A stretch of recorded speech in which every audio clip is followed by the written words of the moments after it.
Good evening, ladies and gentlemen, and welcome to episode 59 of the Ladies Wot Pod. And Liz and I have written a very long list of very exciting things that we want to talk about. We have It's been a packed long list. weekend. Yeah, We've had lots to think about, lots of new players to watch, things to see, things to celebrate, things to commiserate with the players. But yeah, really, really good weekend of rugby. So fantastic I'm Claire weekend. Jones.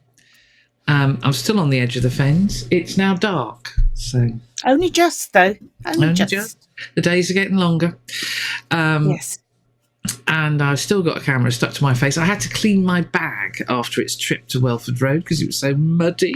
Ooh, well, actually, just the fact it had been to Welford Road, I hope you had to sanitise it anyway. Surely. Yes. Well, the pitch is in a bit of a state at Welford Road, not helped by the fact they had to play 2 games on it because it was a double header. Yeah. So it was not quite as bad as Quinn's, but not far off. But the bag, 2 weeks, once in London and once in Leicester, and it was done for. So we have. And who are you, Mrs. Saunders? Who are you? Oh, it's a very good question. My name is Liz Saunders. I'll start with the easy ones, and I'm chairman of the Saint Supporters Club and Chief Halo, and possibly, according to Hopper's, now part of the under-18s setup in some way, shape, or form. Excellent. And as you heard him say on Thursday, yes, of course you'll be there. You're organising the D, probably. Yeah, walking rugby, loudmouth. That's it, really. General, just general. Yeah, here, there, and everywhere person. Yeah, I think is the summation of that. So let's launch training last week. Let's start right at the beginning of our very exciting week. Yes, and that was the return of our South African centre. Burger's back! Oh, it was so nice. Burger's back. It was so lovely to see. And it was quite emotional, wasn't it, Mrs. J? It was. The players gave him a guard of honour onto the training pitch and applauded it. Yes, so that was lovely to see. And it was great to see him throwing himself about the place. So well done, Burger. Well battled back. And Saints continuing to look after him. So well done. But it was great to see him running around properly, as he would say. It was really good. Really good. Yeah. And we continue our learning curve, don't we, Liz? We do. Berg's very kindly pointed us out that the shape of the D exercise. I needed to watch the S exercise because it was about the shape of the D. I watched. Yeah, so did I. No idea what was going on, but it looked healthy. It did. Well, it looked very healthy. Yes. In training. Not sure what happened on Saturday, but in training it looked. Oh, lots happened on Saturday, but more of that shortly. Yes, so training was great fun. It was lovely weather, and we had it was great to see everyone running around in the sunshine. Yes. We were a bit concerned, weren't we, right at the start, because there was only one player there. Yes, we thought Manny Ayogun was going to have to cover all 23 positions, which for the Leicester game, which seemed a bit harsh on him, really. Well, we also wondered if he'd been stitched up like a kipper, that they told him the training was on the back pitch. He wondered that too. But then I didn't like the way he was looking at us as if we might help his training. No. I think he realised pretty sharpishly there was no chance of us doing anything in the front row. Yeah. Yes. So let's start with England under 20. Let's do the under 20s first because it started on Thursday. Yeah, because that was Thursday night. Training was Wednesday. Yeah. Under 20s was Thursday. And all I can say is that pitch in Cork looked like a swimming pool because it was plastic. It glowed. Most bizarre. And well done. It was a game for the purists. A game for the purists. Well done to the under 20s who basically dominated an Irish team. Yeah. Absolutely. Fantastic performance from the. I have to say, though, please please. You want to talk about a balanced commentary? There were two very, very Irish people, a woman and a bloke, and basically anytime, it was just so unbelievably one-eyed. It was like me commentating on Saints. It's like Austin Healey commentating on anything with Tigers. It was unbelievably biased, very frustrating. But anyway, fair play to our lads. So that's the first time they've won in Ireland since 2017, I believe. It is indeed. So, young Henry ended up captaining for a bit. He did, when there was some cardage went on. There was quite a lot of cardage, including one of those 20-minute red cardages, which I don't understand. But anyway, he's now been cited, that lad. Has he? Right, I'm not surprised. It was a stupid tackle. Very poor. But well done to Henry and the team. They broke Archie. They did break Archie quite early on. I hope he's not badly broken. No. So anyway, get better just a soon, stinger. Archie. Yeah, get better soon, Archie. Ollie got on. Ollie got on. Yeah, and we must mention Aidan Ainsworth-Kay got on as well. Although whoever did that photograph of them getting their caps, in my head I'm going, just move him round the front, and it's all nice and balanced. Yeah. Anyway, yes. So well done to Ollie and Aidan for getting their caps. And I did say to you, didn't I, on Thursday night, I'm slightly disappointed in Henry. He didn't score a try and he didn't get a player of the match, to which you said I was being a bit harsh, but I think he's done it to himself because that's what we're used to. Dear Lord. The standards he has set. Anyway, but it was a fine win. It was a fine, gritty win. Scotland and Italy under 20s was on Friday night. I think. Yeah, Friday. I think it was, and there we had two Saintsmen opposing each other. Ruben Logan playing 8 for Scotland. And Eduardo Tadaro, is it? Tadaro? Oh, I'm really sorry, Eduardo. But you're blooming quick. Oh, he is. He has got some wheels. You are. Yes, we can understand, because that was the other thing that happened in training. Yes, we were told. Watch him. He's a bit special. Yeah. He's good. As in Henry and Archie good was how it was described to us. So we watched him, and he is.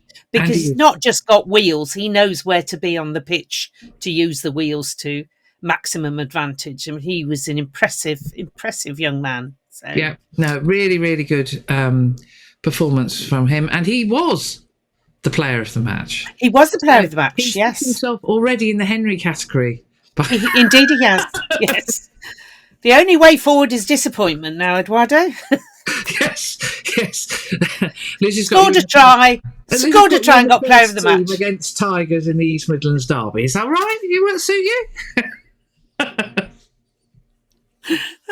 Actually, talking of centres and East Midlands derbies, should we talk about Welford Road, or should we do the under-18s first?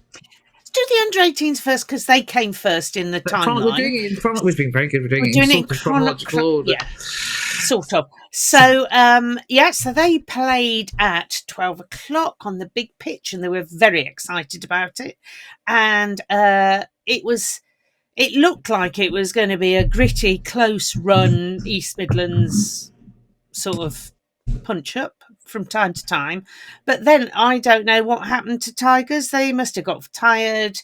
Basically, their stripes came off big time. And my God, there's some good talent in that under 18s.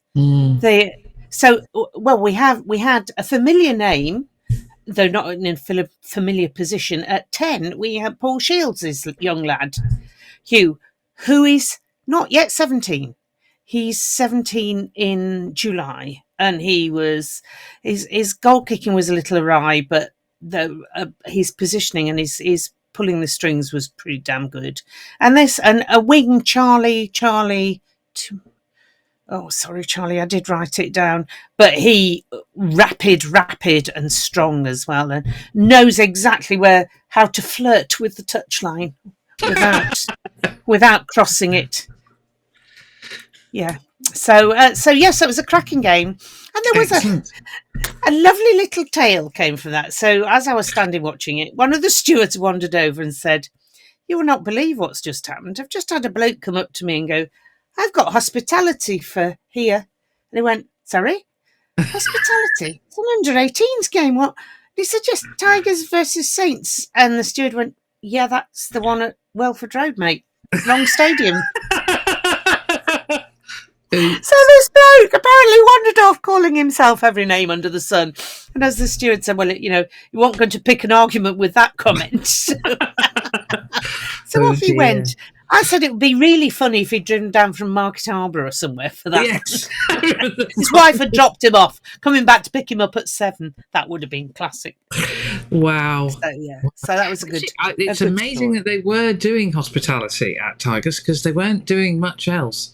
There was no big. I saw a comment this morning on one of the forums saying, "Why wasn't it on telly? There wasn't even a big screen in the stadium. There was nothing." Absolutely nothing. Not until I think the second half they thought, "Oh, all right, then we'll switch it on." Tiger. There was no press room, no food, nothing. Lord. And I was given an orange wristband and told it was red. And I'm thinking, no, it's very definitely orange. But the lady had written the word red on it, so that made all the difference. Oh, that makes it all right then. Yeah.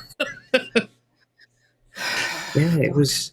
Yeah, because we do know a bit of inside info here. So they'd had the ladies' game beforehand, and apparently their equivalent of Kev had got 15 minutes to get the changing rooms cleaned and set up for the men coming in. I mean, that is mental. Yeah, because they have no backup changing rooms. No, so Gloucester Hartbury were in basically half the ABC club. They balled off half, so the other half could be the good and the great of Leicester fandom, but the women were, the Gloucester Hartbury women. So Kev was fine. The away changing room, which is still a cupboard. I say he was fine. Yeah, he was still working in a cupboard.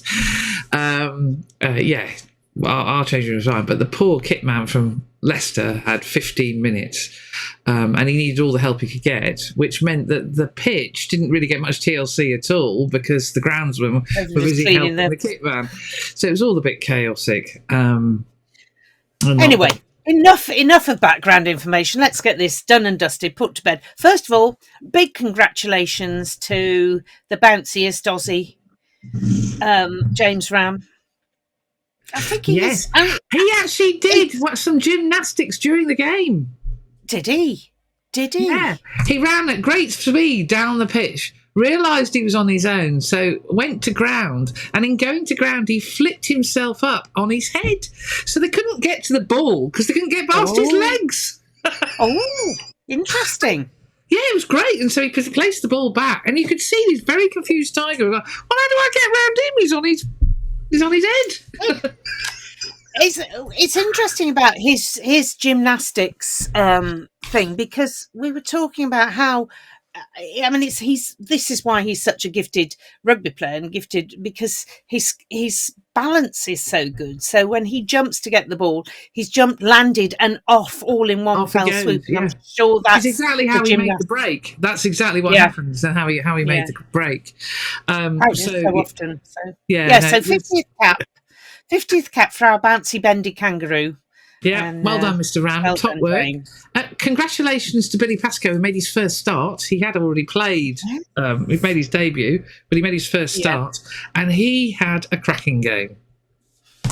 You said he was a bit possessed.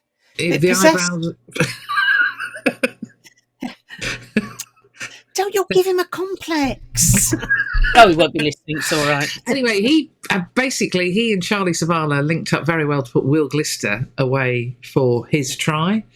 It was one of those games when Liz Tyler came up with a fantastic stat. You know, you and I love a stat. Dan Coles played about 350 odd times for Leicester. If you added up all the caps of everybody in the Saints team, it came to 370 something. So just to show you, and they had Ben Youngs, and they brought Cateron in the centre. So Billy ended up facing. I mean, why? The theory we came up with why Leicester did it, because they have no chance of anyway, was that they had lost 2 games in a row, and they didn't want to lose a third. They needed a win. They needed a win to make friends with the crowd again, and particularly with the news of Michael Checker not renewing his contract and then being back in the recruitment market for a director of rugby again. So, it was a ridiculously loaded. I mean, yes, there was the odd youngster, but, Dan Cole in the front row, that up-and-coming young talent. What's going on? Yeah, I'm glad to see that they're giving that young scrum half a break as well. Yeah, that young scrum half, Ben Youngs. I mean, he needs all the game time he can get. I was going to say, we think, I've not checked it out, but I'm damn certain one of those made their England debut before Billy was born, I suspect. Yes, it was ridiculous. It really was. But the kids will have learnt loads from it. We keep repeating this mantra. It wasn't helped. I mean, Saints Calls wasn't helped by we lost poor Callum Hunter Hill. I nearly said something rude there. You did. That was. Woo! Let's move take past it that. Yeah. Edit that out. Jeremy Hunt moment. Callum Hunter Hill. Can't buy any luck at the minute. Bless him. Literally one line out straight in front of me, hits the deck, and all I heard was this yell and thought, shit, what's happened? Looked at him and he was on the ground, really angry. He was so fed up. Yes. Bless him. He's such a nice young man. And he's hardworking, and he's got stuck. Yeah. He's got part of the squad, and you just, please, somebody give him a bit of luck, because he really needs it at the minute. So Callum, I can't say trotted off. I felt hobbled with the smallest of the medics. It's like, Anyway, yes. So, and then Geronimo had to go off for an HIA, completely accidental bang on the head. So we ended up with Archie Benson coming on, who did brilliantly, really good. Everything I see of Archie, I rate really highly. As I say, his pop pass. You and I were talking about it beforehand. His pop pass to Tom James for Tom James' second try was mint. It was lovely. And we'll talk more about pop passes, Alex Walford, in a minute. Yes, and then of course Tom Lockett came on for Callum. I don't think Tom was probably imagining he was going to come on and do quite the heavy stint, but he got through a lot of carrying on Saturday and did it really well. And it was just a bit of inexperience, being a bit overawed by what they were, because it was actually quite a big crowd. For all there weren't many facilities open, it was quite a big crowd, and I think it was just a bit of naivety on the part of the Saints. But we surprised the Tigers with the ferocity of how we came back at them. So more of the same. Johnny Vyman comes on. He looks absolutely cool as a cucumber. He's not phased. We saw him last season when he started training with the senior squad, and he was. Once he got of the initial 5 minutes of, oh my God, that's Courtney Laws, he was like to the manner born, wasn't he? Yeah, really good. No, really good. So, it disappointing not to win again, of course, but a point on the road, and well done. Well battled. Oh, hello. I was going to say, it does mean we've got to beat Coventry, really, haven't we? Next week. I think we want to beat Coventry anyway, just because we want to beat Coventry. So. I think after that punch up that game in the rain. In the mud and the rain. Yeah. Yes. Which is amazing for a plastic pitch, how they managed that. But anyway, Wasn't there mud? I've imagined the mud then. No, it just felt like there should have been a mud. treacly surface to it, because oily surface to it by the end. It was horrible. All my bags were wet. Oh, it's disgusting. So wet. It was so wet. Wetter than a haddock swimming costume. It certainly was. So we need, I think Coventry we needed to win anyway. So it'll be a good game. Ladies Wot Pod Player of the Match for Tigers. I think just because he helped the youngsters settle and worked really well with GMC, scored a fantastic hat trick. Was basically he and Angus were pulling the team forward, but I think I would award it to Tom James. Well done. Yeah, he led from the front, and it's good for GMC. Good for GMC to be playing with somebody other than Archie as well. Yeah, absolutely. He he'd have learned a lot. Yeah, linking up with Tom, because Tom's quite a different player. So well done to Tom. Very nice, feisty hat trick from Tom. So well played. Well done, Tom. Man. Now, we've decided to go rogue, haven't we? Again the Sgt Wilson Award. We were struggling, really. People, I think yours and my WhatsApp exchange on Friday sort of, when we were talking about what had happened the previous night, sowed the seeds. Yes, and So it's Henry. Henry, for when he was briefly captain, desperately trying to engage the referee, terribly politely. You could hear him being ever so polite, and the ref just walking away, which was so rude. So rude. Yeah, he was very bizarre. That ref, really very strange. Yeah, who was he? I can't remember, but there were a couple of occasions we just thought, no, that's the captain. He's allowed to talk to you. He's allowed to talk to you. He was a bit strange. Yeah. Very weird. So, just a quick mention of refs while we're on it. O'Keefe. The clue is in the name. That's it. And moving on. So, Scott. Yes, I didn't think that would go down well with you. It wasn't one of anyway. Yes. Yeah. Anyway, moving on. We did. So we've done them. We've done Saints. We've done under 18s, under 17s. Also played. They lost to Tigers, and bless him. I was talking to one of the under 17s, and I said, "You're excited?" He said, "Yes, it's a shame we're not playing on the big pitch." And I said, "Yeah, it is, but the back pitch is in way better condition." Oh, is it? Yes, much better. So he went off quite happily, but they and it hasn't had the traffic. The reason is, although it gets trained on every week, it hasn't had the traffic that the main pitches has. And of course, the main pitch had to put up with a bubble and all that, and coverings, and so they do cover the back pitches, because the idea is the two pitches are the same, but it's been very difficult to achieve that this season. Yeah. So yes. Next team we need to congratulate. They've done it again. They've only done it again. Luga Baruga Lightning. Yeah. The Lightning. Yeah.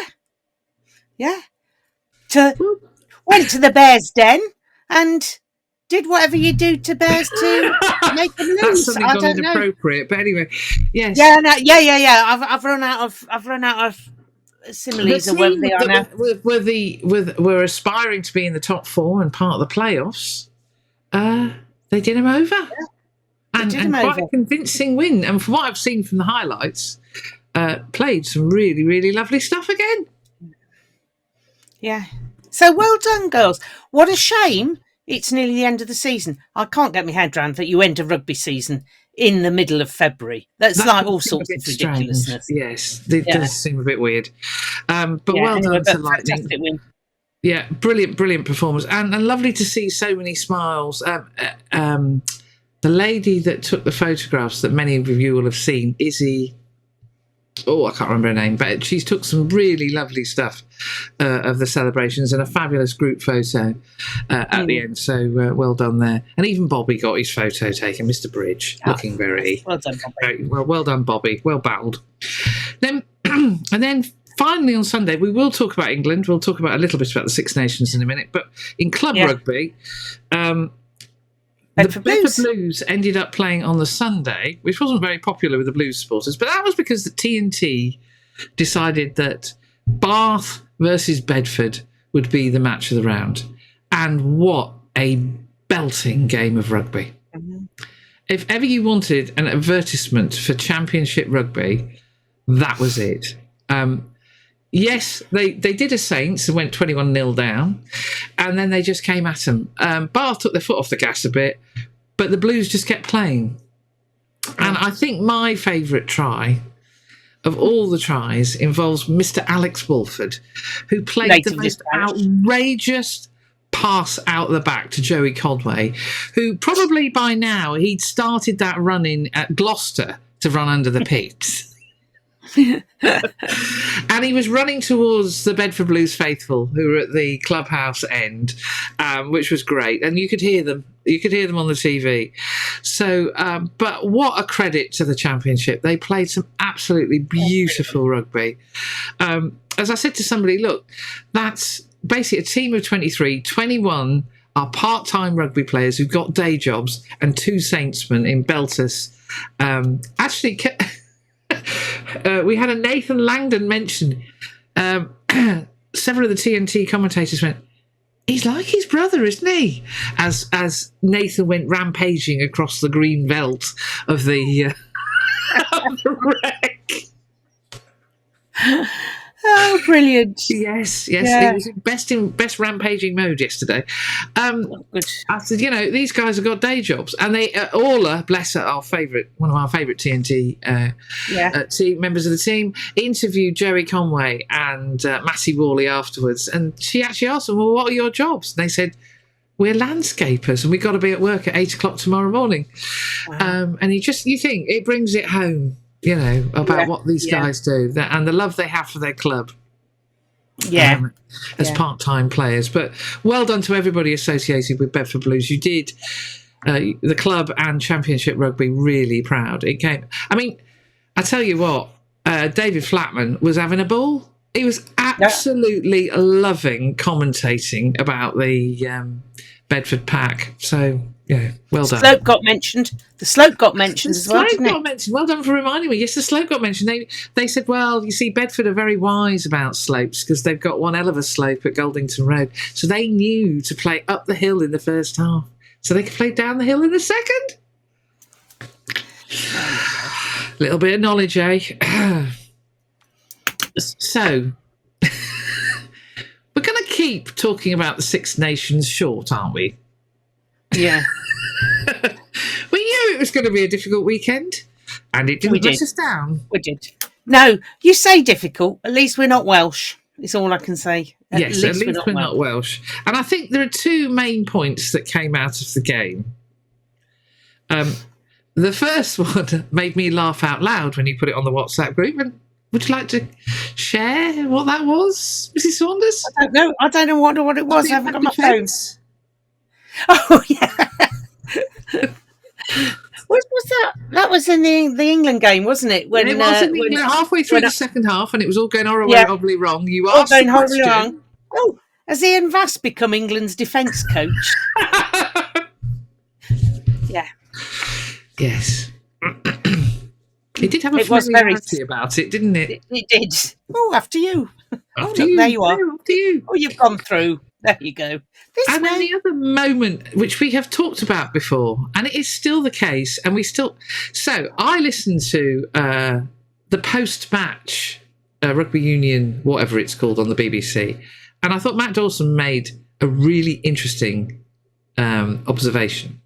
He describes the spine of the team as the 8, 9 and 10. So he said, let's look at the 8, 9 and 10 that started. Ben Earl, Alex Mitchell. Not an 8. Ben Earl, not an 8. Alex Mitchell and Marcus Smith. Definitely a 9. To be replaced by Chandler Cunningham South. What an impact he made. Yes. Harry Randall. And Finn Smith.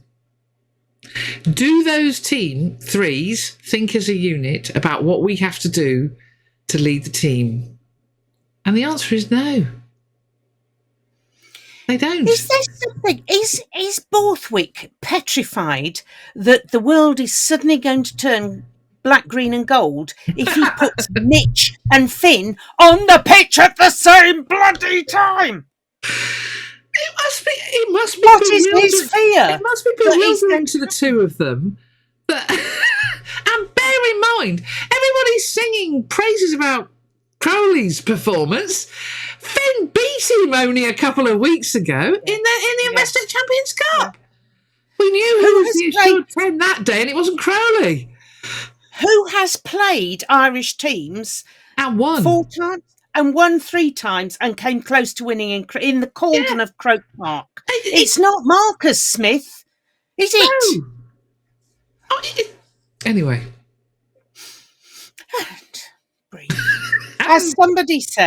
As somebody predicted in one of the forums about, and I don't even think it was necessarily Saint Sinners, it might have been about, well, we don't stand a chance, if when Mitchell gets the ball out to Mr. Floppy Hair, either Captain Slow or Captain Dive will spoil it.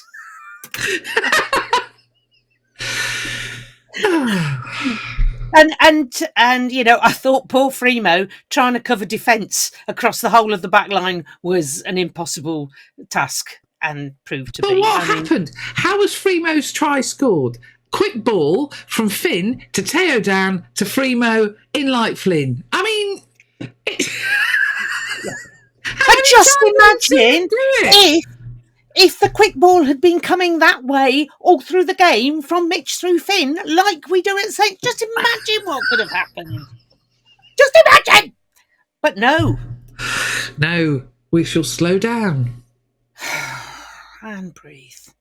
Anyway, what do we know? I had the misfortune, and I'm going to finish it. I've started, so I'll finish, as they say, to watch Netflix Six Nations Full Contact. I can understand why they're cancelling it. Oh, it's good, is it? No, it doesn't do anything for the sport. And to some of the players involved, it's not funny, it's not witty, it's not insightful. It's for some of them, you could actually just write the script. Finn Russell, I could write your script without even hearing you say a word. Marcus Smith, I could write your script. Yeah. So, in young people speak, would you say it's lame? It's lame, but it did remind me. Because if you'd listened to the pundits about the French this weekend, this has just been, they've been sailing serenely for years. No, they haven't. No, they haven't. 13-all last year with Italy. The end of the world was nigh. Galtier's job was on the line. Oh, he was on the line? Yeah. His glasses? Yeah. His glasses are a work of art, I think. Revamped Louvre when Monsieur Macron's finished. Yes, so that was reminding me, and also, if you also remember, it was Daffyd. The guy from Exeter, the youngest Welsh captain ever, Daffyd. Oh Lord, yeah, Jenkins. Poor lad. I mean, because he's captain, he plays a big part in the whole thing. But then there's only so many times you can hear Warren Gatland going, "Guys, you are so close. You're going to be one of the greatest Welsh teams." And we're thinking, no. And we're all thinking, oh, no, you're not. You've got another 350 days of this, and it's not finished yet.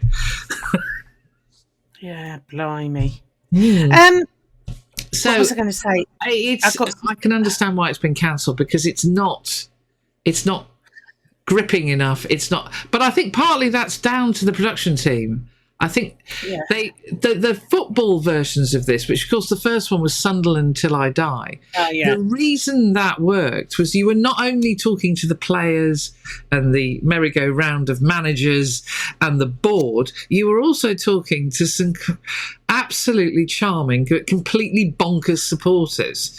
One of whom had to iron his scarf or some shirt in a particular way before he put it on to go to the game. There were all sorts of strange rituals that people had, and so you weren't really invested in Sunderland per se. Yeah. You were invested in the characters that supported the club and what happened to them throughout the season. This Six Nations Full Contact thing, you don't give a. Actually, the problem is you don't care about any of them. You don't build an emotional relationship with any of them, and so therefore it just falls a bit flat. Just a thought. Why don't France play in Macron kit?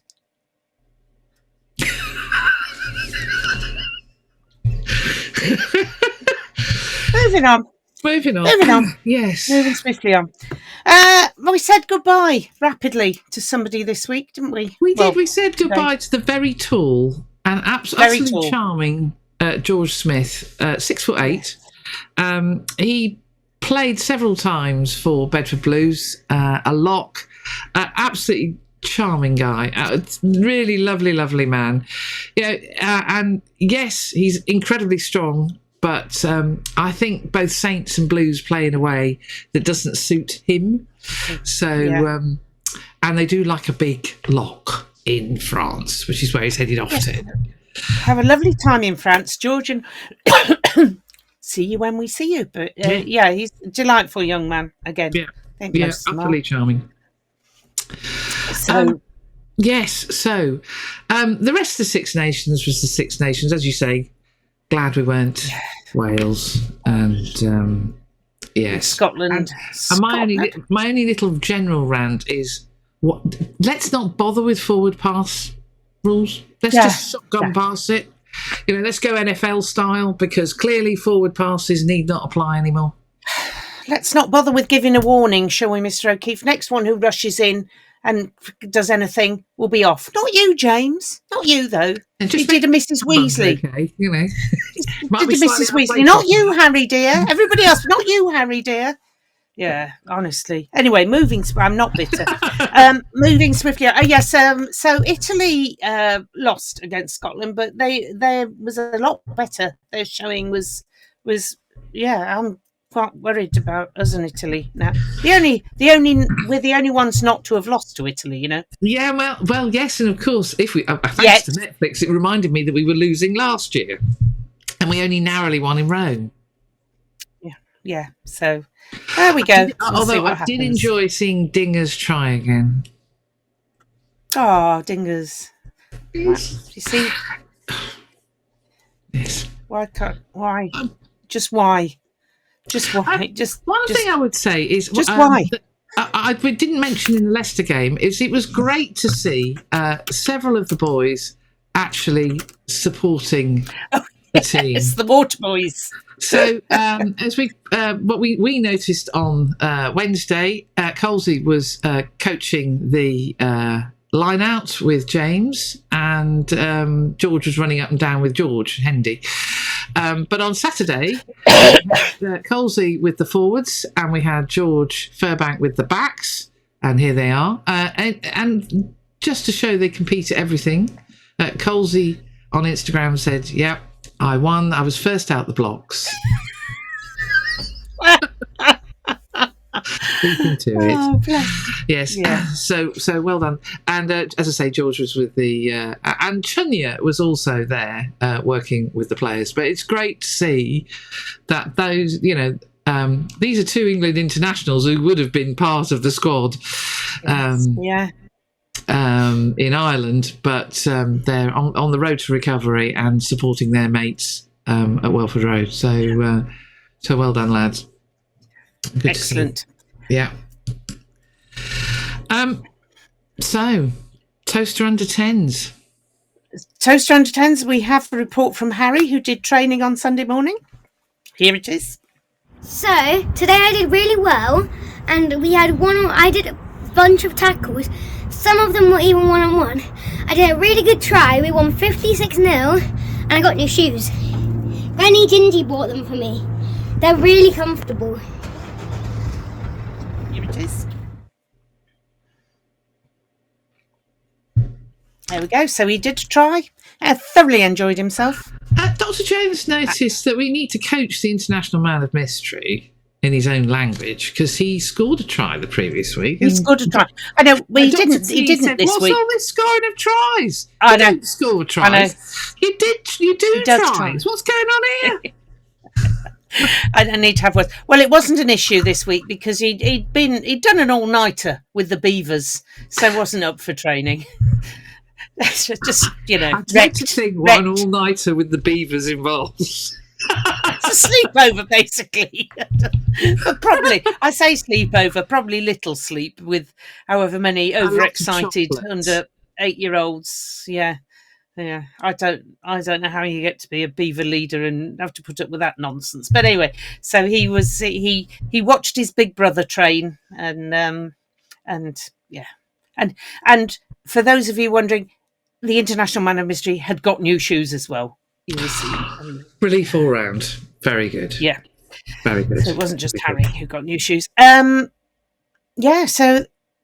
that Walking Rugby, yes. whole new initiative with Walking Rugby. So there's what was it called?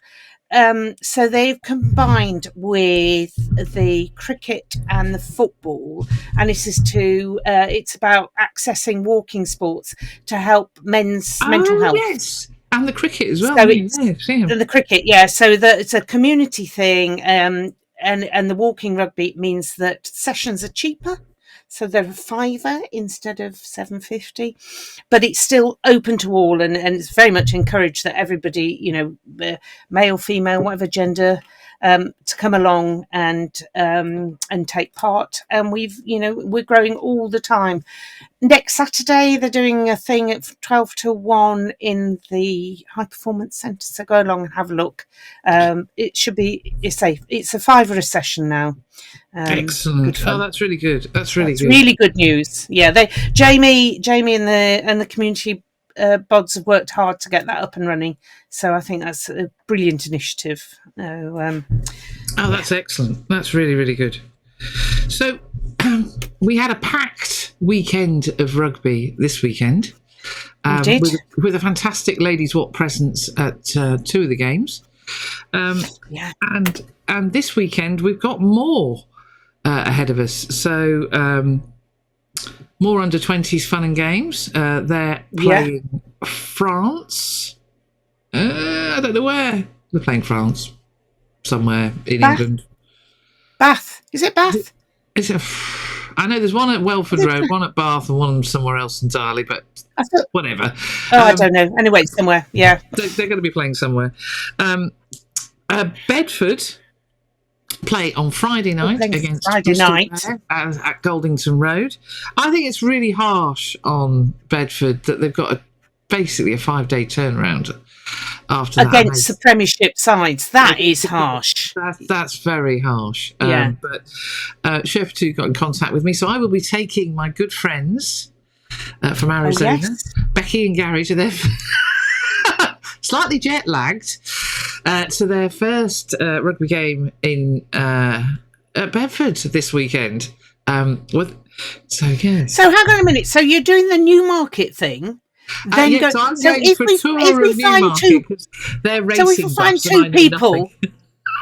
find two people curled up asleep underneath a stand on Friday night, that'll be them. Becky's going to be with me pitch side. She wants to have a go at taking photos. Well, you say that, but sleep sometimes. I could just find her takes leaning on me, having a snooze.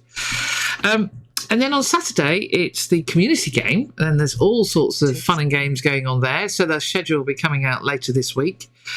Kids take over here, there, and everywhere. And my good friends Becky and Gary, Miss J will be there with Andy, so her other half. So it's going to be a packed house to watch the Mighty Saints take on local rivals. Very long history there. Coventry. Elephant up a pole. Yeah. Why? I don't know. No. Anyway, seeing a lack of knowledge there. Perhaps Graham will tell us. And that's going to... I mean, it was a big game before. I think Saints wanted to win it before. I think with what happened on Saturday, it becomes an even huge game. So it'll be very interesting to see what happened. And then we get to go to Lady Bay. But we'll talk about that nearer the time. Yeah, we'll talk about that next week. Yeah. Romantic Valentine's night at Lady Bay. It's wall-to-wall romance in our house, I tell you. Yes, so it's going to be a packed weekend of rugby again. It's that because there'll be some internationals going on that we have There's to. internationals going on. There's because England are back at Twickenham and Well, that helps. Yeah. Whatevs. Whatevs. So we'll see. And Wales have got to play Italy. It's going to be interesting. It's going to be very interesting. So, Supporters Club news. Is there any before we? No, just coach is going to Gloucester over the end of the season. Bookings are open now if you want to book along with that. At the moment, there wasn't much else to report, really. It's sort of a bit of a quiet time. So, yeah. Well, we're not as ranty this week, are we? Nowhere near as ranty. No. Bit ranty. A bit ranty, but not quite on the scale that we were last week. No, that was super ranty. That was super ranty. I felt a lot better afterwards, I must confess. But I mean, the thing is, my rant about Mitch and Finn, I just feel as if I'm ranting every blooming week about that. Every time England play, so it's and it is the most bizarre. Why would you? Yes. When you think that the excuses for playing Danny Kerr and Marcus Smith together, that nobody else could play at scrum half because he and Marcus Smith were a partnership, don't seem to apply now, which makes I don't understand. I think there's lots not to understand. There's lots not to understand. It's a strange world in which we live, and yes, indeedy. Yes, so it'd be interesting to see who gets the Leicester job, won't it? Because there's talk about it being Graham Rowntree and Richard Wigglesworth going back there, which is interesting. Yeah, more changes in Stuart Lancaster as well. Lancaster, ex of Racing. Yes. Interesting rumours about who's going in there. So, yeah. Well, yeah. If you want serial underachievers, I think poor old Racing are right up there. They've spent a lot of money not to win anything. Yeah, but there's something wrong at Racing, isn't there? Because people go, well, Mooge went there and wasn't at all happy with. Oh.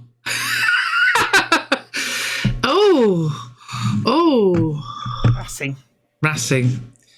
So hello, ladies and gentlemen. Liz has plugged herself back in again. She was in mid-discussion about Mooge and Racing, and off she went. I was. I just went. It went, thank you for joining on my screen instead of it being you. I thought, well, that's rude. I thought you'd cut me off. Racing, don't know. Yeah, Mooge wasn't happy at Racing, and you get the feeling other people have gone there and there's something not working the gallery, as a team. The list of names, you likes of Dan Carter and all sorts have gone there. Yeah. They've spent a lot of money not to win the top 14 or anything in Europe. And yes. So, and of course, England's former captain, Owen Farrell, is there at the moment. So. And having a bit of a torrid time. Not tearing up trees. Yes, injured at the moment. And yes. What are you saying? Is he just hurt? Is it just his feelings are hurt? When they say injured, hurt. They were mean to me. Don't treat me like a prince anymore. No, because you're not a Saracen.